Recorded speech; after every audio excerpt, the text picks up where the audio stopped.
Vamos a continuar entonces ahorita en esta parte de la mañana, hablando de cetoacidosis diabética en pediatría, enfoque y manejo inicial en urgencias.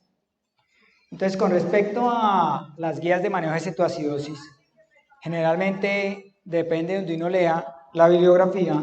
Estas son las tres más importantes: la guía ISPAD, que es la americana, la guía NICE, que es británica, y la británica europea, que es la BSPD, que se han actualizado, la de la ISPAD en 2022 y NICE y BSPD en el año 2020.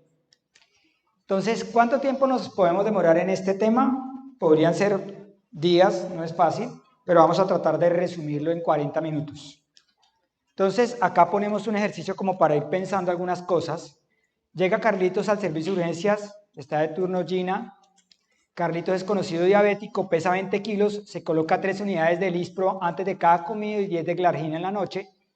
Desde hace 3 días tiene síntomas gripales, pero desde ayer fiebre no controlada, tos progresiva, come menos de lo normal y desde anoche dolor abdominal y vómito. La mamá le toma una glucometría y sale high y además lo ve respirando rápido, por lo cual consulta. En el triage lo encuentran polipnéico y agitado, le toman una glucometría y está en high, lo trasladan a reanimación.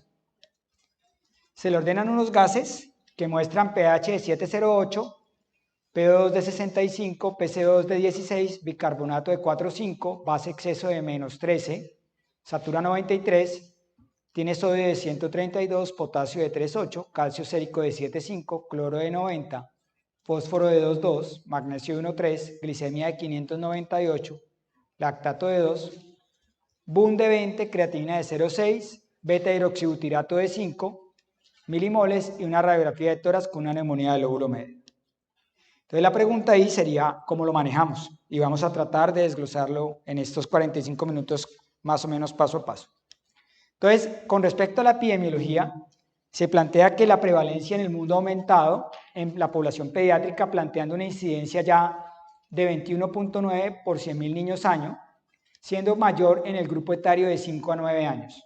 ¿Sí? Y eso es importante porque nosotros planteamos y pensamos que la cetoacidosis diabética más que todo es de niños mayores, o sea, preadolescente y adolescente. Cada vez vemos más niños más jóvenes haciendo cetoacidosis, es más, preescolares con cetoacidosis. Y para no ir más lejos, con un problema en los adultos con el uso de los ICGLT2 en adultos que hacen cetoacidosis diabéticas euglicémicas. Entonces, uno puede tener cetoacidosis diabética con glicemias normales, sino hay que sospecharlo.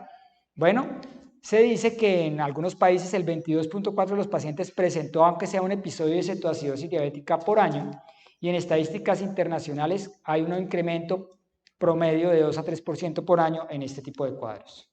Se dice que en el mundo hay más o menos 542.000 niños con diabetes tipo 1 y que cada año se diagnostican en el mundo alrededor de 86.000 casos nuevos, en Estados Unidos 15.000, y que cada año hay más o menos 24.000 a 42.000 casos nuevos de cetoacidosis diabética. O sea, de esos 86.000 casos, entre el 25 y el 50% debutan con una cetoacidosis. Y hay que tener en cuenta que hasta el 4% de los niños que hacen cetoacidosis hacen un edema cerebral, de los cuales la mortalidad puede llegar a ser el 0,3 de este 4%, o sea, sería como el 10% en países industrializados. Se plantea que los niños que hacen cetoacidosis diabética y hacen edema cerebral se mueren hasta el 25% en países no desarrollados. Con epidemiología latinoamericana y viendo estas estadísticas, lo que vemos es un subregistro. Se dice que en Argentina se presentan más o menos 392 casos nuevos al año, 12% menos en 5 años, debut en mediana en Latinoamérica de 10 años. En Latinoamérica 908 casos nuevos por año, lo cual le parece a uno que es bajito. Y lo que hablamos que hasta el 50% de niños les hacen diagnóstico de edema cerebral por TAC, ¿sí? Lo cual no es la imagen ideal, sino la resonancia. Y en Latinoamérica, miren que el edema cerebral, los que lo hacen, el 37% fallecen y el 10% tiene un daño neurológico. Esto esperamos que estas estadísticas mejoren porque desde el año pasado se plantea por el grupo de la FUCS a cargo del doctor Pablo Vázquez con la doctora Andrea Mena y el doctor Leonardo Valero, intensivista también de Pereira, el grupo La Cetorred, en la que se plantea que la gran cantidad de casos de cetoacidosis del país se meta en una base de datos y se evalúe en un estudio prospectivo a 10 años para evaluar el manejo de la cetoacidosis diabética en el país. Y lo ideal es que los pacientes de la unidad de cuidado intensivo acá del hospital estuvieran metidos dentro de ese estudio para ver cómo los estamos manejando y cómo le va a los pacientes en nuestro país. Y la idea, como les dije, es un estudio a nivel latinoamericano prospectivo a 10 años para ver si lo que estábamos mostrando en esta diapositiva es un subregistro. Bueno, acá para mostrar que la incidencia cada vez, hay países con mucha mayor incidencia en Latinoamérica, a veces la información no es muy clara, pero hay países con mucha incidencia como en países nórdicos, que son los de azul más oscurito, y países con alta incidencia como Estados Unidos, Canadá, Australia y por acá Arabia, ¿sí? Y acá, como los países que les mencioné que tienen más incidencia en el mundo son Finlandia, la región de Sardinia en Italia, Suecia, Reino Unido, y miren que por acá Argentina y Chile están bien abajito y lo que creemos es que es por subregistro de casos. Entonces ya entrando en materia, como objetivos vamos a recordar rápidamente la fisiopatología, los criterios diagnósticos, clasificación, el manejo inicial con líquidos, insulina y electrolitos y vamos al final a hablar del manejo del edema cerebral.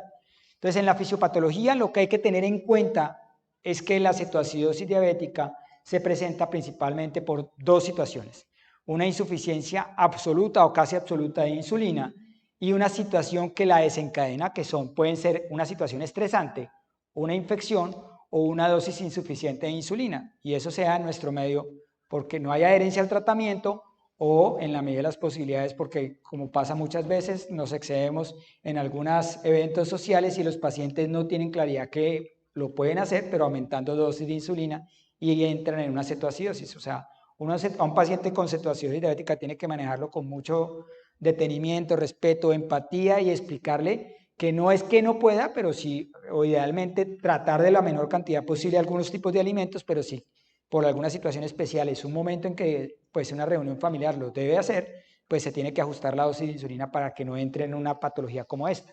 Y pues al darse ese tipo de estresante, entran todas las hormonas contrarreguladoras y se aumenta la lipólisis, la glicogenólisis, la proteólisis, una disminución de la utilización de glucosa y se aumenta la producción de ácidos grasos libres, de la gluconeogénesis, generando cetogénesis, principalmente a expensas del beta-hidroxibutirato que genera acidemia, e hiperglicemia que genera, recordemos que el umbral de la glucosa a nivel renal es 180 de glicemia y cuando estamos por encima de ese valor empezamos a hacer diuresis osmótica, entonces el paciente orina más, se deshidrata y puede entrar en una lesión renal prerrenal y en unos desequilibrios hidroelectrolíticos porque en estos pacientes se pierde más potasio y fósforo, calcio y magnesio en la orina que en condiciones normales.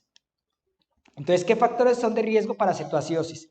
Entonces, miren que ponemos acá lo primero, un niño menor de 2 años. Y acá, si de hoy salen de esta charla con solo este concepto, yo salgo de acá feliz. Es que no todo niño con dolor abdominal y vómito es un prodromo de diarrea. ¿Sí? Todo niño con dolor abdominal y vómito idealmente debería tomarse una glucometría, porque puede ser una cetoacidosis diabética y si leen la guía ISPAD, dice, en una parte por allá escondido dice eso, recordar que todo niño con dolor abdominal y vómito debería tener una glucometría, ¿sí? Porque en la medida de las posibilidades nos podemos equivocar. No todo es un prodromo de diarrea, pedialite para la casa, probióticos y el niño llega a los 3 días en cetoacidosis diabética. Ha pasado a todos. A mí también nos pasó en algún momento hace unos años y desde ese día entendí por qué lo dice ahorita la guía ISPAD.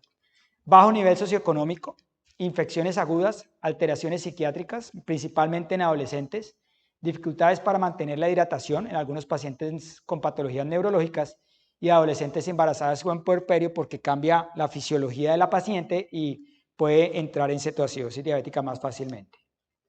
Y acá tener en cuenta, este es un estudio hecho en Siria hace unos años, en el que encontraban ellos que los factores precipitantes y de recurrencia para hacer cetoacidosis eran una infección en el 74% de los casos y para recurrencia 48%, y el 17% en ese país era por problemas de tratamiento, el 17% como factor precipitante y de recurrencia el 24%.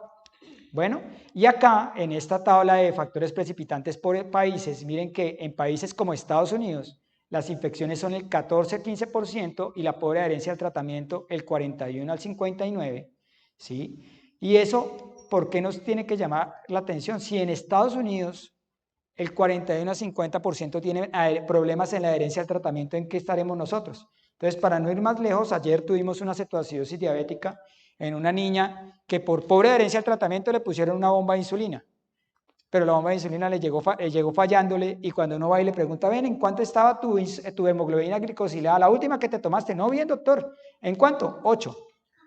Y uno, o sea, lleva 2 meses dando vueltas por ahí con la bomba de insulina de adorno, era porque con hemoglobina glicosilada de 8, pues no está haciendo bien su trabajo la bomba en ese paciente. Entonces, pues se desconectó la bomba y manejársela otra vez con análogos de insulina por inyección.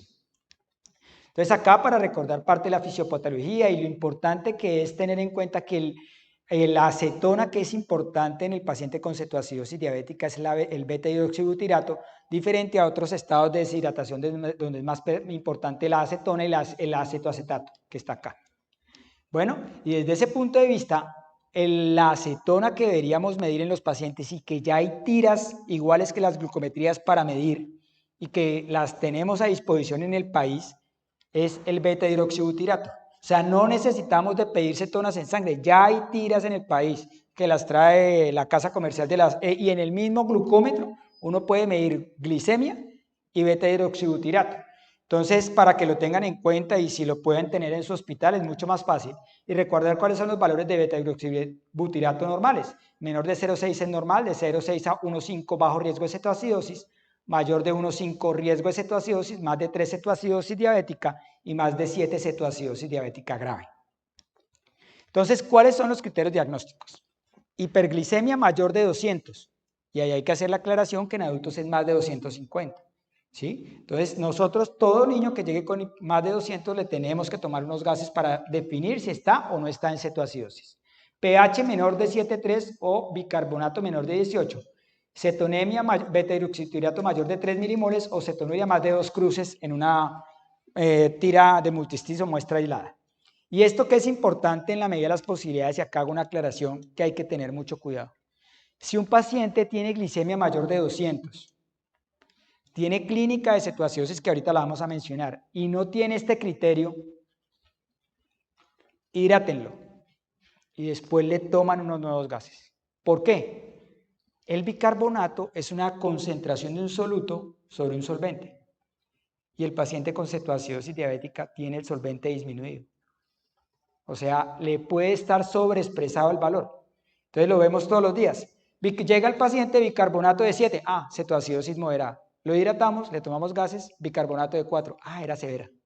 ¿Sí? Entonces hay que tener mucho cuidado porque hay diferencia en la cantidad de líquidos que le tenemos que poner al paciente en la reanimación hídrica. Entonces acá la clasificación, mostramos las clasificaciones de las diferentes guías, pero generalmente la que utilizamos es que la leve, y es casi que en todas, plantean que entre 7,2 y 7,29 por pH es leve. Bicarbonato, la guía NICE decía que entre 10 y 15 era leve, la del BSP mayor de 10, la guía ISPA ya, que es la del 2022, le dice de 18 a 10 es leve, ¿sí? Y en esto se calcula que el déficit o el grave deshidratación es el 5%, o sea, 50 cc por kilo. En la moderada, de 7,1 a 7,19, bicarbonato entre 5 y 10, déficit de la deshidratación 7%, 70 cc por kilo. Y en la severa, pH menor de 7,1, bicarbonato menor de 5 y el déficit de líquidos es del 10%, o sea, 100 cc por kilo. Y acá, este es un sistema de alarma temprana en severidad de la diabetes pediátrica que salió este artículo el año pasado que evalúa unas variables del sistema. Si el paciente tiene cetonuria, la edad, si está deshidratado, si tiene fatiga, anorexia, vómito, dolor abdominal, pulso anormal, hiperglicemia y un puntaje de corte o un puntaje mayor de 7 es alto, pero alta incidencia de cetoacidosis mayor de 11. Y salió en esta revista con una sensibilidad de 90 y una especificidad del 85%, y es lo que uno normalmente ve en un paciente con cetoacidosis en el servicio de urgencia. Entonces tiene que uno hacer esas preguntas en el servicio de urgencia. Y entonces, ¿cuál es la clínica? El paciente por deshidratación puede hacer polisnea y taquicardia, y la polisnea porque hace acidosis metabólica en primera instancia. La hiperglicemia puede dar dolor abdominal y náuseas y vómito, y acá es por eso que les decimos que hay que tener cuidado, porque es que la hiperglicemia produce gastroparesia. Entonces el estómago no se mueve bien y puede vomitar el paciente. Entonces esa es la razón por lo cual el paciente con cetoacidosis diabética llega generalmente con náuseas, vómito y dolor abdominal por la hiperglicemia. Y ya con una acidosis seria hacen alteración del estado de conciencia y letargia. Bueno, ¿cuáles son las complicaciones de la cetoacidosis? Pues deshidratación severa, llegando hasta una injuria renal aguda, alteraciones hidroelectrolíticas, principalmente potasio, fósforo, magnesio y calcio, principalmente las dos primeras son potasio y fósforo, edema cerebral y la muerte. Entonces, por eso es importante tener claro las complicaciones y tratar de buscarlas y documentarlas. ¿Y cuáles son las metas del tratamiento? Entonces, para organizarnos mentalmente, ¿qué es lo que tenemos que hacer con el paciente en cetoacidosis?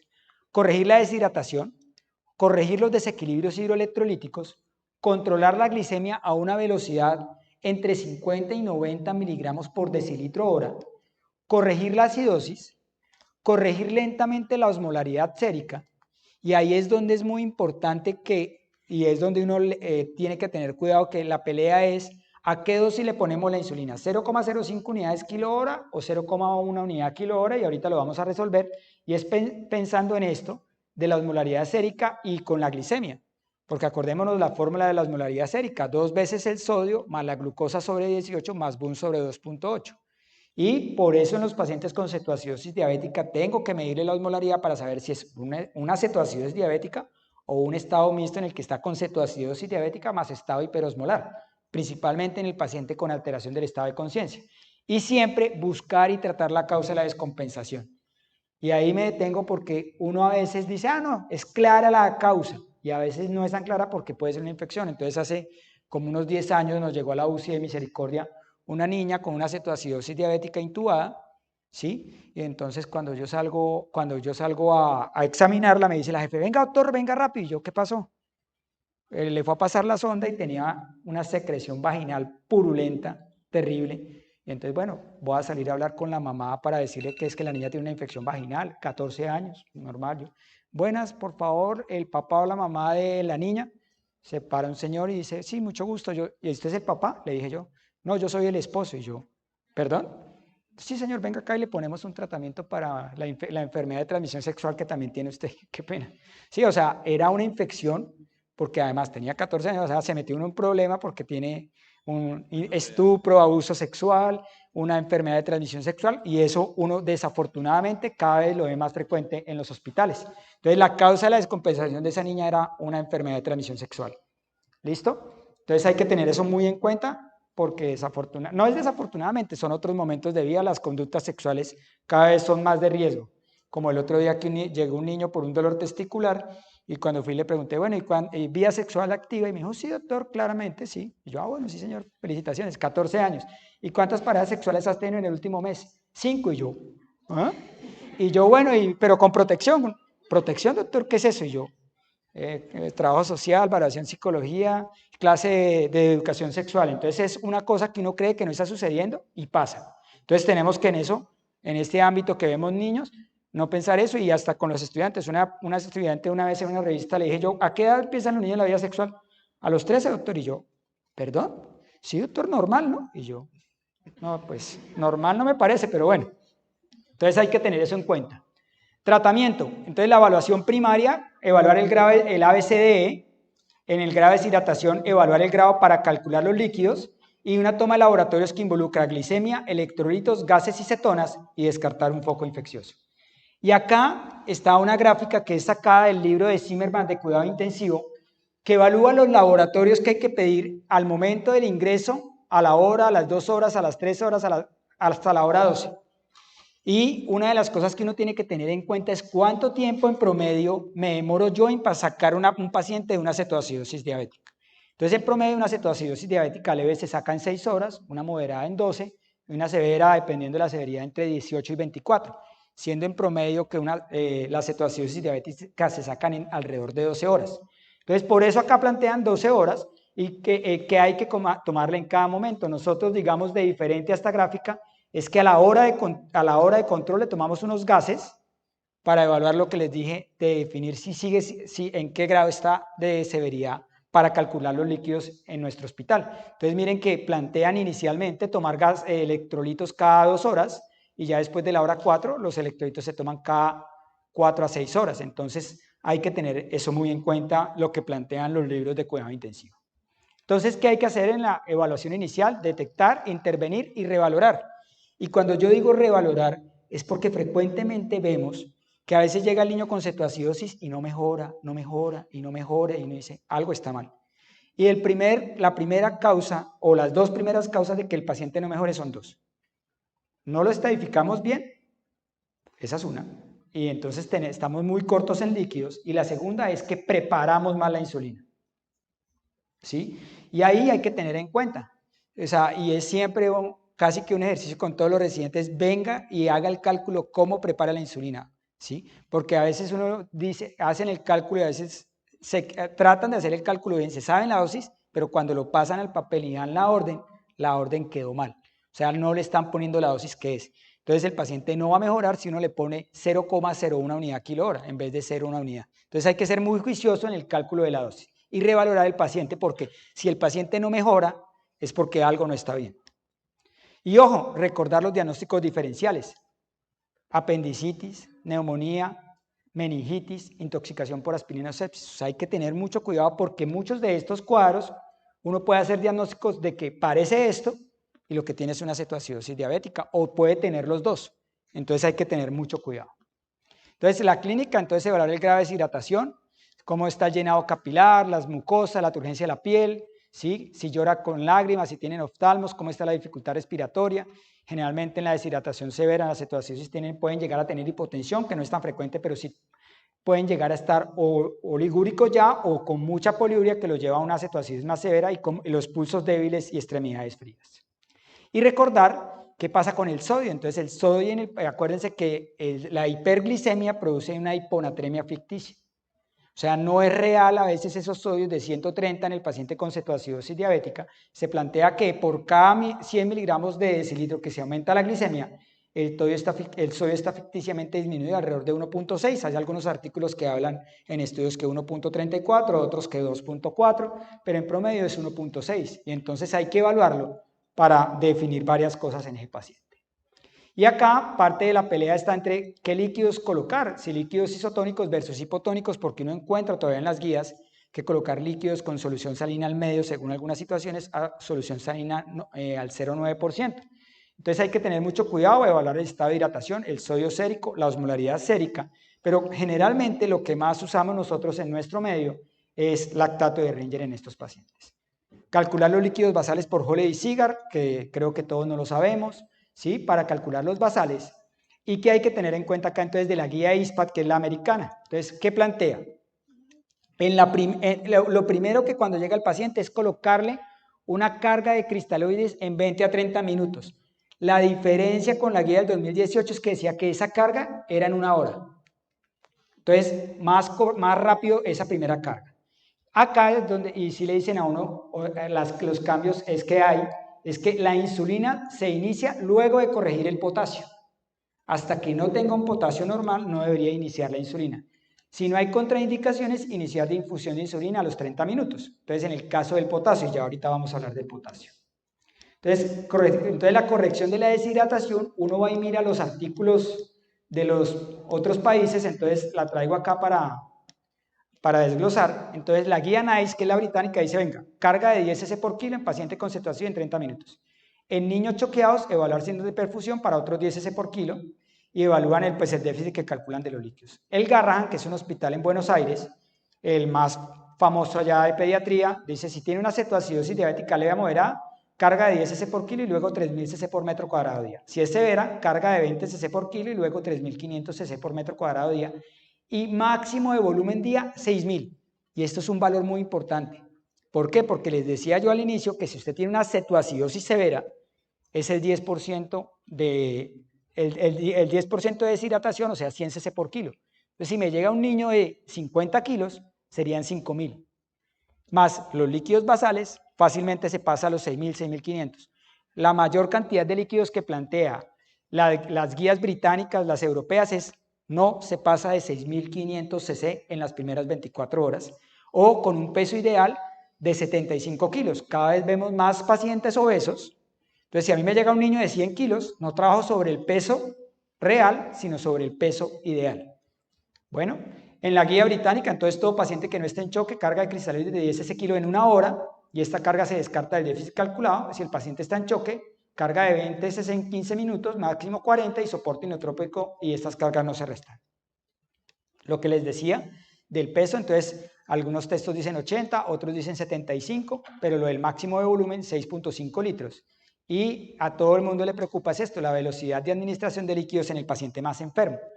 Y entonces ahorita vamos a hablar de este artículo. Entonces este artículo, que es el ensayo Free Trial, salió en el 2018 en el New England Journal y evaluó 1.389 pacientes, y lo que evaluaron fue esquemas de velocidad de infusión de lento versus rápido. Entonces, lento fue líquidos para 48 horas y rápido 50% en 12 horas y 50% en 24. ¿Y qué encontraron ellos? Ni la velocidad de infusión ni el contenido de sodio de la mezcla a infundir tiene influencias en los resultados neurológicos. El uso juicioso de los líquidos en cetoacidosis, debe ser juicioso el uso de líquidos en cetoacidosis, pero se debe reanimar adecuadamente. Entonces, ¿qué es lo que se plantea y hay que tener en cuenta? Es que uno tiene que ser claramente, generar una estrategia en la colocación de líquidos, explicarla en la historia, pero se podría colocar el grado de deshidratación entre 24 y 48 horas, pero los basales sí para 24. ¿Sí? Entonces hay que tratar de jugar con esos valores para tratar de no pasarse en niños muy grandes de 6.000 a 6.500 cc en 24 horas, planteando que sea una cetoacidosis severa. Entonces, con respecto a la insulinoterapia, entonces, pues generalmente todos sabemos que la dosis es de 0,05 a 0,1 unidad por kilo hora de insulina cristalina, pero la guía sí plantea una cosa, la dosis más baja, se debe colocar la dosis más baja suficiente para que la glicemia baje a un ritmo de 50-90 miligramos por decilitro hora, y que el paciente, en la medida de las posibilidades, vaya mejorando su pH. Y por debajo de pH de 7,15, hay que evaluar en menores de 5 años, idealmente iniciar con dosis bajas en cetoacidosis diabética leve, con una dosis de 0,03 unidades kilo hora. Entonces, hasta aquí. Lo que hay que plantearse es que tenemos que tener con la insulina, digamos, hacernos dos preguntas ahí. Bajar a 50-90 miligramos por decilitro hora la insulina. Y segundo, si tengo un niño menor de 5 años, probablemente voy a necesitar una dosis más bajita, y idealmente, si tiene un pH por debajo de 7,15, por encima de 7,15, perdón, colocar en ese niño menor de 5 años una dosis de 0,03. O sea, los niños más chiquitos, colocarles una dosis más bajas. Los niños menores de 5 años. ¿Listo? Y pues lo que ya hemos dicho de la glicemia de 50-90. ¿Y qué pasa cuando llegamos a la glicemia de 250? Cambiar mezcla de líquidos o a una destroza al 5 en solución salina más 40 miliequivalentes por litro de potasio. Y si los niveles de beta-hidroxibutirato no disminuyen en un tiempo de 6 a 8 horas, se puede aumentar la dosis de insulina a más de 0,1 unidad por kilo hora. Que eso a veces nos pasa. Y entonces uno dice, pero es que ya estoy a 0,1, ¿y qué hago? ¿Y qué hago? La guía dice, pues si todo está bien y no le baja el beta-hidroxibutirato, podría subir esa dosis. Hemos tenido pacientes que han necesitado dosis hasta de 0,2. No es lo normal, pero hay que evaluarlo. Ahorita vamos a hablar un poquito de esa mezcla de destroza más 40 de potasio, principalmente del potasio. Y acá, de la insulina, la pregunta es si se pueden colocar análogos de insulina de acción rápida en vez de infusión de insulina. Entonces, en el 2016 hubo una revisión de Cochrane, y lo que plantearon ellos es que en cetoacidosis diabética leve a moderada podría ser una opción con estas dosis de insulina LISPA, en esa revisión de Cochrane. Pero en la guía del 2022 de la ISPAD se hacen esa pregunta de la revisión Cochrane. ¿Y qué dicen ellos? Bueno, pueden colocarle Lispro o Aspar, o sea, ultra rápidas, solo en cetoacidosis diabética leve, o sea, pH mayor de 7,2. ¿Sí? Iniciaba una, entonces, ¿a qué dosis? De 0,15 unidades kilo, acá me faltó el kilo, qué pena, cada 2 horas, iniciaba 1 hora después de iniciar la hidratación, y la dosis puede ser reducida a 0,1 unidad kilo cada 2 horas si la glucosa disminuye a rata de 90 miligramos por decilitro, aun cuando se coloque destroza. En caso de no tener análogos de insulina como la Lispro-Aspar, podrías colocar insulina regular, o sea, la cristalina, a dosis de 0,13 a 0,17 unidades kilo dosis cada 4 horas. Y la idea es que la dosis se aumenta o se disminuye 10 a 20% según la glicemia antes de la siguiente dosis. O sea, una de las herramientas que puede pasar si ustedes están en un hospital de primer nivel, lejos de un hospital grande, o no se los pueden recibir por algún motivo, y es una leve, podría ser manejada con análogos de insulina o con insulina regular a estas dosis. No, en ese contexto no tendrían que siempre remitir al paciente, a veces con dificultades de acceso. Con respecto a los electrolitos, entonces, ¿qué se plantea con respecto al potasio? Si el potasio el paciente llega con un potasio de más de 5,5, al ingreso no administre potasio.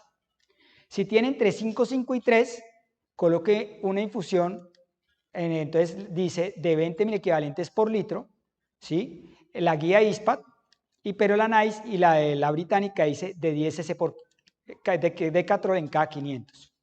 Y si tiene menos de 3, le tiene que colocar un bolo de potasio antes de iniciar la infusión de insulina y luego una infusión de 40 miliequivalentes por litro, tratando de dar un aporte de potasio al día máximo de 6 miliequivalentes kilo día basado en el aporte de líquidos. Entonces, ¿qué hay que recordar aquí en este punto? Las reglas del potasio, que no podemos colocar por vena periférica más de 40 miliequivalentes por litro como concentración e idealmente no más de 4 miliequivalentes por hora de potasio como velocidad de infusión. Se podría colocar más de 4 si tengo el paciente totalmente monitorizado, idealmente en una unidad de cuidado intensivo. Si necesito colocar más de 40 miliequivalentes por litro, tendría que colocarle un central al paciente o un PIC. Y ahí podría colocar hasta una concentración de 200 miliequivalentes por litro. Y acordémonos que 40 miliequivalentes por litro es colocar una ampolla de potasio en cada 500. Entonces yo siempre le digo a mis enfermeras usted a nadie le acepta por vena periférica una orden que tenga más de 10 cc de potasio. Si no, al otro día, ¿me quiere ver bravo? No me interesa. Sí, pero eso es claro ahí que cometemos ahí a veces ese tipo de error porque dicen, pero doctor, es que no le está pasando a 4 miliequivalentes hora. Sí, le está pasando a menos, pero la tiene una concentración mucho más alta. Entonces hay que tener cuidado, tiene que cumplir las dos. Calcio, requieren de 150 a 200 miligramos por kilo día. Magnesio, 20 a 30 miligramos por kilo día si está normal y si está bajo 50 miligramos por kilo. Y fósforo, de 0,3 a 0,5 milimoles por kilo día. Y si está bajo, se pueden llegar a requerir hasta 2,5 milimoles por kilo. ¿Sí? Entonces en cetoacidosis se sube a esta dosis hasta 2,5 cuando lo normal es que en una hipofosfatemia de otras causas generalmente uno no coloca más de 1 milimol por kilo día. Y acá hay que recordar que la guía le plantea a uno que repone fósforo cuando tenga fósforo menor de unos 5 miligramos por decilitro. ¿Listo? Entonces ahí hay que tener en cuenta eso. Y el fósforo, recordémonos que siempre se debe colocar solo, una venita solo para él, y bien diluido porque tiene una osmolaridad por encima de 4000. Recordar que pues hay que medir la brecha aniónica idealmente en los pacientes. Generalmente cuando tenemos una anion gap mayor de 35, planteamos que tiene una acidosis láctica asociada y hay que tener mucho cuidado. Y si tenemos acidosis metabólica con anion gap normal, hay que pensar que ese paciente tiene hipercloremia y desde ese punto de vista idealmente no deberíamos colocarle solución salina, sino lactato de Ringer, ya que pues su índice clorosódico es mucho menor y ahorita hablaremos de eso. Con respecto a bicarbonato, única indicación casi, hipercalemia que amenace la vida. Y eso sí ya lo plantean dos guías, si tiene pH menor de 6,9 con contractilidad cardíaca disminuida. O sea, le pone un pero al pH. O sea, tiene que tener las dos cosas. No es que tiene pH menos de 6,9, pongámosle bicarbonato. Solo si tiene contracción cardíaca disminuida. En el Garrahan, ellos plantean pH menor de 6,8 y compromiso hemodinámico con baja contractilidad cardíaca. Entonces miren que esta es la guía de ISPAT 2022, esto es Garrahan 2020. Pero lo que quiere decir es, no maquillemos la acidosis metabólica de la cetoacidosis diabética, porque no es por déficit de bicarbonato, es por déficit de insulina que está en acidosis metabólica. Para mejorar la acidosis metabólica hay que ponerle insulina. Entonces a veces me dicen, doctor, ¿tiene 6,8? ¿Lo va a intubar? No. ¿Le va a poner bicarbonato? No. Pero doctor, no. O sea, aguanten, ¿sí? Entonces hay que tener eso en cuenta. ¿Y por qué en otras situaciones? Pues porque acordémonos que el bicarbonato produce acidosis paradójica del sistema nervioso central. Entonces tiene efectos a nivel del sistema nervioso central muy serios. Y este es el resumen del algoritmo como para ir cerrando esta parte que plantea la guía ISPA. Entonces, tienes que hacer una historia clínica muy completa, evaluar signos clínicos de deshidratación, evaluar la bioquímica claramente, definir si tiene cetoacidosis o no, definir si el paciente está choqueado o no, si es leve, moderada o severa, y basado en eso, definir qué intervenciones hacer en el paciente. De lo que hemos dicho, iniciar la infusión de insulina continua, generalmente después de 1 hora de iniciar los líquidos, y continuar monitorizando horariamente la glucosa, ¿sí? La entrada y salida de líquidos, el estado neurológico, y ahorita vamos a hablar de eso, los electrolitos inicialmente cada 2 horas, después cada 4, y monitorización cardíaca, y definir si el paciente mejora o no mejora. ¿Sí? Entonces, mire cómo es importante la reevaluación. Entonces, miren lo que dice, reevaluar, calcular los líquidos endovenosos, los sistemas de infusión de insulina y la necesidad para líquidos adicionales y considerar sepsis. O sea, le dicen, venga, si no mejora, puede ser el problema. Y del otro lado te dice cuáles son los signos de alarma neurológicos para pensar en edema cerebral, que ahorita lo mencionaremos, y estar evaluando cómo se va comportando la glucosa y cómo va saliendo el paciente. Y entonces acá para recordar, ¿cuándo suspender la infusión de insulina? Cuando tenga pH mayor de 7,3, bicarbonato mayor de 18, beta-hidroxibutirato menor de 1. Y acá digo beta-hidroxibutirato y no cetonas en orina, porque ¿qué es las cetonas que mide la tira de multistick que tenemos en los servicios de urgencias? Acetoacetato, y ese no es el que está aumentado en la cetoacidosis. Entonces, no es una indicación para para parar o definir la infusión de insulina, las cetonas en orina. Me sirve las cetonas en sangre. O sea, cetonas en sangre, no en orina. Bueno, y aparte de esto, 2 cosas, que el paciente no esté vomitando y que no tenga alteración del estado de conciencia. Porque si tengo el paciente intubado, ¿cómo le va a empezar vía oral? Pues tengo que primero estubarlo para poder hacer eso. Otras medidas, hacer profilaxis tromboembólica en mayores de 16 años, y lo que plantea la guía NICE y la británica es no reposición de diuresis. Como global, algunos grupos sí plantean, y en ocasiones lo hacemos cuando el paciente persiste con gastos urinarios por encima de 4 cc/hora y no lo logramos hidratar, empezamos a reponer parte de la diuresis. Pero no es una conducta rutinaria, si tiene que cumplir las 2 cosas, que sigue orinando demasiado a pesar de haber bajado la glicemia, ¿sí? Y el paciente no lo logramos hidratar fácilmente y no ha mejorado el pH. ¿Cómo reiniciar el esquema de insulina subcutánea? Eso depende de muchas razones. Antes de reiniciar nos deberíamos preguntar si el paciente venía controlado, cuál fue la causa de la descompensación, con qué venía manejado, si con insulina cristalina NPH, si con análogos de insulina, en qué relación y en qué momento estaban colocándole las insulinas ultralentas, si en la mañana o en la noche, y si estaba con conteo de carbohidratos. O sea, tomar la decisión cómo reiniciarlo involucra varias preguntas. Generalmente uno reinicia la insulina o la inicia con una dosis entre 0,5 y 1 unidad por kilo día, con mitad en promedio, entonces depende de donde uno lea, mitad basal, mitad rápida o 60-40. Eso depende de cómo venga el paciente, o sea, no es una fórmula mágica, porque si el paciente viene en un esquema que le estaba funcionando, pero tiene una situación estresante como una infección que le desencadenó, probablemente con su esquema previo podría volver a estar bien, pero por eso hay que hacerse estas preguntas. Para cerrar, entonces recordar que hay unos factores de riesgo para edema cerebral. Entonces, ¿cuáles son? Que el paciente sea menor de 5 años, que sea el debut, que tenga mayor duración de los síntomas previos, falta de cambio del sodio con la corrección de la hiperglicemia, que tenga una PC2 menor de 21, un pH menor de 7,1, un BUN mayor de 20, una disminución rápida de la osmolaridad, y ojo a este punto que es una de las cosas que les pido el favor también. Los ven secos y a 1000 por hora. Más de 50 cc por kilo en las primeras 4 horas aumenta el riesgo de edema cerebral.